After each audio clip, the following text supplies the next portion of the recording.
Hello नन्हे दोस्तों, कैसे हैं आप सब? ठीक ठाक? गर्मी के बाद वर्षा ऋतु का भी आनंद लिया होगा सभी ने। बारिश आने पर बच्चे एक चीज़ ज़रूर बनाते हैं।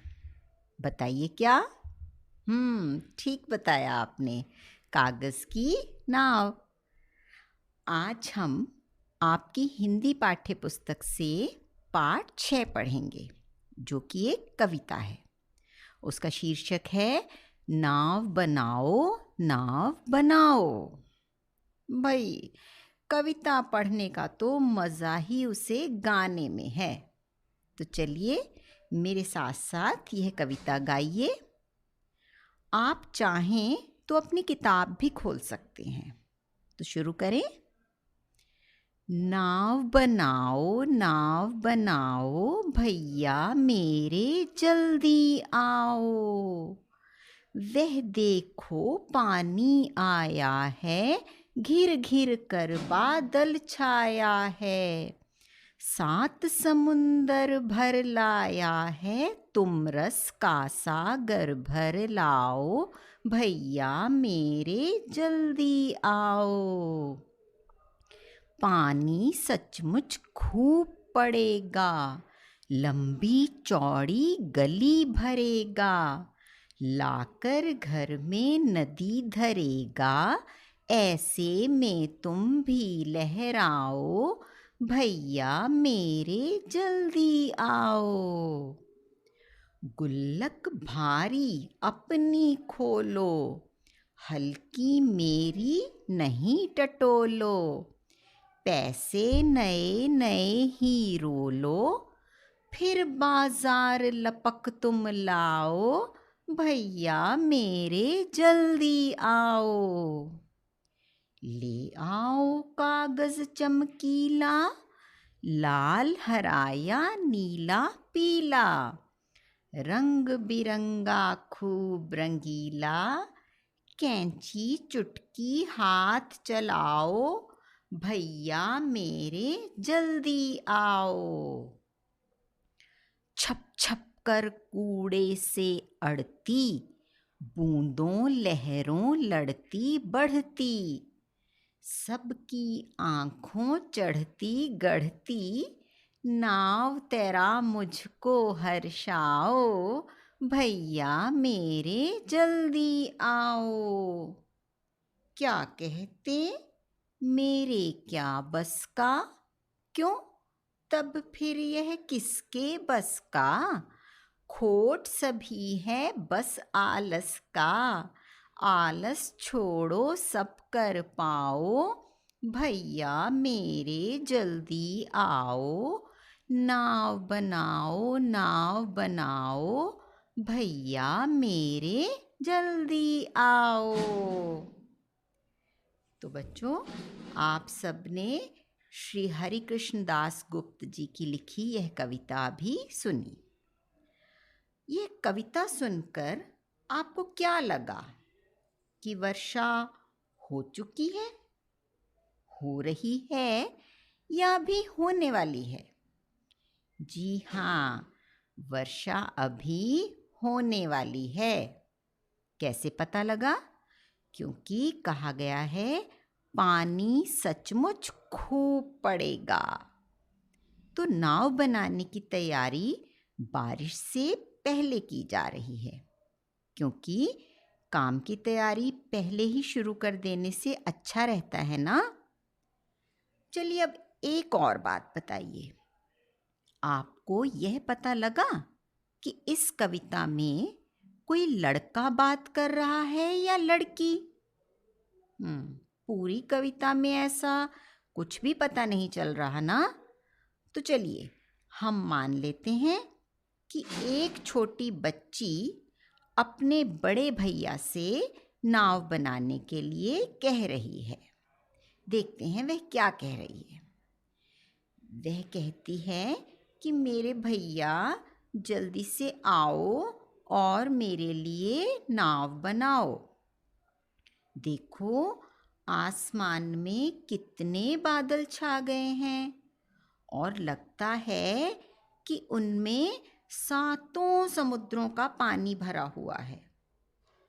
आप जानते हैं ना कि सूर्य की गर्मी से नदियों, झीलों और समुद्रों का पानी भाप बनकर बादलों में आ जाता है और फिर बादल वर्षा करके धरती को पानी देते हैं।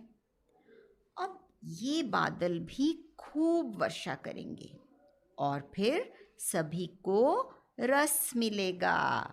रस मिलेगा यानी मज़ा आएगा। तो मेरे भैया, यह मज़ा लेने के लिए आप भी जल्दी से आओ और मेरे लिए नाव बना दो। पानी सचमुच खूब पड़ेगा, लंबी चौड़ी गली भरेगा। अब आगे वो बच्ची क्या कह रही है कि जब खूब पानी बरसेगा तो हमारी लंबी चौड़ी गली पानी से भर जाएगी और फिर ऐसा दिखाई देगा मानो यह गली नहीं, कोई नदी है। लगेगा कि नदी हमारे घर के अंदर तक आ गई है। ऐसे में हम सब खुशी से लहरा उठेंगे। तो भैया मेरे, आप भी खुशी से लहराना और जल्दी से आकर मेरे लिए नाव बना दो। पर बच्चों, आपने देखा होगा कि जब वर्षा का पानी हमारे घरों के अंदर घुस जाता है तो हमारी चीज़ों का कितना नुकसान हो जाता है। पर बहुत छोटे बच्चे ये सब ना समझकर ढेर सारा पानी देखकर खुश होते हैं। गुल्लक भारी अपनी खोलो, हल्की मेरी नहीं टटोलो। अब बात आती है नाव बनाने के लिए कागज लाने की। पैसे कहाँ से लिए जाएं? गुल्लक से। आप भी गुल्लक में पैसे जमा करते हैं ना? वह बच्ची छोटी तो है पर चालाक भी है। वह अपने भैया से कहती है कि आपकी गुल्लक भारी है, यानी उसमें ज़्यादा पैसे हैं। मेरी गुल्लक तो हल्की है, मतलब उसमें कम पैसे हैं। आप अपनी गुल्लक से कुछ ऐसे निकाल कर लपक कर बाजार जाओ। लपक कर यानी जल्दी से। फिर बाजार से चमकीला रंग बिरंगा सुंदर सा कागज ले आओ। वह कागज चाहे किसी भी रंग का हो, चाहे लाल, हरा, नीला या पीला।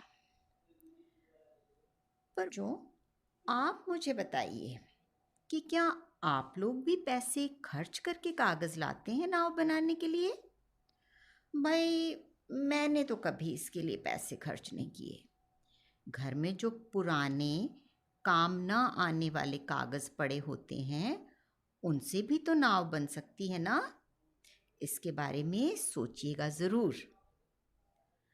अब यह बच्ची रंग बिरंगा कागज मंगवाना चाहती है और कहती है कि कागज लाने के बाद उसे कैंची से काट कर और चुटकी से उसे मोड़ते हुए अपने हाथ जल्दी जल्दी चलाओ, यानी सारा काम जल्दी से फुर्ती से करो। छप छप कर कूड़े से अड़ती, बूंदों लहरों लड़ती बढ़ती। अब देखिए, अभी नाव बनी भी नहीं है और वह उसी के ख्यालों में खोई हुई सोच रही है कि उसकी नाव पानी में छप छप की आवाज़ करती आगे बढ़ रही है। लेकिन गली में जो कूड़ा करकट पड़ा है वह उसमें फंस जाती है और फिर अटक अटक कर आगे बढ़ती है। इसीलिए कहते हैं ना कि अपने घर के आसपास गली में भी सफाई रखनी चाहिए। यदि सभी ने कूड़ा कूड़ेदान में डाला होता तो नाव ऐसे नहीं फंसती ना। आप बताइए, आपकी गली कैसी है? आपकी नाव तो नहीं अटकती कहीं? उस लड़की को लगता है कि तभी तेज बूंदें पड़ने लगती हैं और बूंदों और पानी की तेज धार का सामना करते हुए वह नाव आगे बढ़ती जाती है और सभी की आंखें उसी पर लगी हुई हैं। हम सब अपनी नाव को तब तक देखते रहते हैं ना, जब तक वह हमारी आंखों से ओझल यानी गायब ना हो जाए। यह सोचते हुए वह भैया से कहती है कि आप जल्दी से मेरे लिए नाव बना दो, जिसे पानी में तैराकर मैं खुश हो सकूं। अब देखते हैं कि भैया क्या कहते हैं। अब भैया की बारी है। जब आप अपने भैया से कोई काम करवाना चाहते हैं तो कई बार बड़े भैया का मन ना हो तो वे मना कर देते हैं ना। ये भैया भी ऐसे ही हैं। ये भी कहते हैं कि यह काम मेरे बस का नहीं है, मतलब मैं यह नहीं कर सकता। लेकिन छोटी बच्ची भी हार मानने वाली नहीं है। वह पूछती है, क्यों? अगर आप नहीं कर सकते तो फिर यह किसके बस का काम है? मतलब आप तो बड़े हैं और आपके लिए यह कोई मुश्किल काम नहीं है। यह सब दोष तो आपके आलस्य का है। आप आलस्य छोड़ोगे तो सब काम हो जाएगा। आलस्य समझते हैं आप? जब कोई काम करने में आप बिना वजह टाल मटोल करते हैं, बस यूं ही सुस्ती दिखाते हैं। इसलिए भैया आलस्य छोड़ दो और जल्दी से मेरे लिए नाव बना दो। देखा आपने, कितनी अच्छी और आसान सी है यह कविता। तो इस कविता में हमने क्या समझा? हमने समझा सबसे पहले आसमान में काले बादलों के छा जाने से वर्षा आने का अंदाज़ा लगाना। उसके बाद फिर भैया से कागज़ की नाव बनाने को कहना। उसके बाद गुल्लक से पैसे लेकर बाज़ार से रंगीन कागज़ लाना और फिर जल्दी से नाव बनाना और उसे पानी में तैराकर दूर तक जाते हुए देखना और खुश होना। ऐसा ही तो करते हैं ना सब बच्चे। अब आप खुद देखिए कि आपने इस कविता को कितना समझा। मैं कुछ प्रश्न पूछूंगी और आप उनके उत्तर दीजिए, ठीक है? अभी आप इनके संक्षिप्त यानी छोटे 2-3 शब्दों वाले उत्तर भी दे सकते हैं। तो शुरू करें। पहला प्रश्न, वर्षा आने से पहले आसमान में क्या छा जाते हैं? बताइए ज़रा। अरे वाह, आप तो जानते हैं, काले बादल। चलिए दूसरा प्रश्न, पानी भर जाने से गली कैसी दिखाई देगी? कैसी दिखाई देगी गली भला? अरे वाह, ठीक बताया, नदी जैसी। तीसरा प्रश्न, गली कैसी है? अरे आप तो सब कुछ जानते हैं। गली कैसी है? लंबी चौड़ी। चौथा प्रश्न, किसकी गुल्लक भारी है? अरे अरे अरे, इसका जवाब देने में तो किसी ने भी देर नहीं लगाई, सबने झट से बता दिया, भैया की गुल्लक भारी है ना, भैया की। ठीक। पांचवा प्रश्न, नाव किससे लड़कर आगे बढ़ रही है? सोचिए जरा। वर्षा की बूंदों और पानी की लहरों से। अब छठा प्रश्न, भैया नाव बनाने से मना क्यों कर रहे हैं? क्यों मना कर दिया भैया ने? किस चीज के कारण? के कारण। तो देखा, आप तो सब कुछ समझ गए। बच्चों, आपने देखा होगा कि कुछ शब्द ऐसे होते हैं जो समान अर्थ वाले होते हैं, है ना? हमारे पास भी यहाँ कुछ ऐसे शब्द हैं जो एक समान अर्थ वाले हैं, लेकिन गलती से उनमें एक एक शब्द ऐसा मिल गया है जो उन शब्दों से अलग है, जिसका अर्थ उनसे मेल नहीं खाता। तो आप पहचानेंगे वो शब्द कौन सा है? चलिए हम देखते हैं कौन सा शब्द दिए गए शब्दों से अलग है। पहले स्थान पर समुंदर, समुद्र, सागर और नदी। पकड़ लिया? हाँ हाँ, नदी। समुंदर, समुद्र और सागर तो एक ही चीज के नाम है, नदी इनसे अलग है। चलिए दूसरा शब्द देखते हैं, आलस, आलस्य, फुर्ती और सुस्ती। जी हाँ, आलस, आलस्य और इनके साथ मिलता तीसरा शब्द कौन सा है? सुस्ती। तो अलग कौन सा हुआ? फुर्ती। फुर्ती मतलब चुस्ती, जल्दी से। आगे चलते हैं, हर्ष।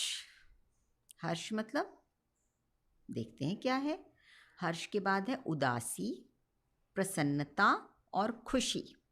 समझ आ गया ना? हर्ष मतलब खुशी। तो हर्ष, प्रसन्नता और खुशी एक अर्थ वाले हैं, अलग कौन सा हुआ? उदासी। अब अगला शब्द देखते हैं जरा, नाव, जहाज, नैया, किश्ती। अरे इसमें तो मुझे बताने की ज़रूरत ही नहीं पड़ रही है, ये तो सब जानते हैं। जहाज, नाव, नैया और किश्ती एक ही चीज़ है ना, जहाज अलग है। बहुत अच्छे। यहाँ तो आपने एक कविता मेरे साथ गाई, लेकिन क्या आप भी इसी तरह कोई कविता बना सकते हैं? क्या कहा? नहीं? अरे भाई नहीं, कोशिश करें तो ज़रूर बना सकते हैं। मेरे पास एक कविता है जिसके कुछ शब्द मिट गए थे। अब हम सब मिलकर सही शब्द लगाएंगे तो शायद कविता पूरी बन जाए। तो आइए कोशिश करते हैं। सही शब्द लगाएं, कविता बनाएं। बरखा रानी, आगे खाली जगह है, देखिए क्या आ सकता है यहाँ। खाओ, जाओ या आओ। समझ आ गया? बिल्कुल सही पकड़ लिया आपने। बरखा रानी आओ तुम, रिमझिम रिमझिम, बरसो तरसो परसों। रिमझिम रिमझिम बरसो तुम। तपती धरती प्यासी, खड़ी, बैठी या लेटी। जी हाँ, तपती धरती प्यासी बैठी, उसकी प्यास बुझाओ, लगाओ या खिलाओ। उसकी प्यास बुझाओ तुम। नदियाँ तुमसे रूठ गए, गया, गई। नदियाँ तुमसे रूठ गई है, आकर उसे बनाओ, पढ़ाओ या मनाओ। आकर उसे मनाओ तुम। रूठे हुए को मनाया जाता है ना। जल्दी से पानी गिराओ, बरसाओ, चलाओ। जल्दी से पानी बरसाओ, सबको पानी देती जाओ, लाओ, गाओ। सबको पानी देती जाओ। अब देखिए कविता क्या बनी। बरखा रानी आओ तुम, रिमझिम बरसो तुम, तपती धरती प्यासी बैठी, उसकी प्यास बुझाओ तुम। नदियाँ तुमसे रूठ गई है, आकर उसे मनाओ तुम। जल्दी से पानी बरसाओ, सबको पानी देती जाओ। बच्चों, कविता बनाने के बाद अब आप भी कागज़ की एक नाव बनाना, और जब बारिश आए तो उसे पानी में तैराकर खूब मज़े करना। फिर मिलेंगे अगले पाठ के साथ। तब तक इस पाठ के नए शब्दों को लिखने का अभ्यास कीजिए और अपना ख्याल रखिए।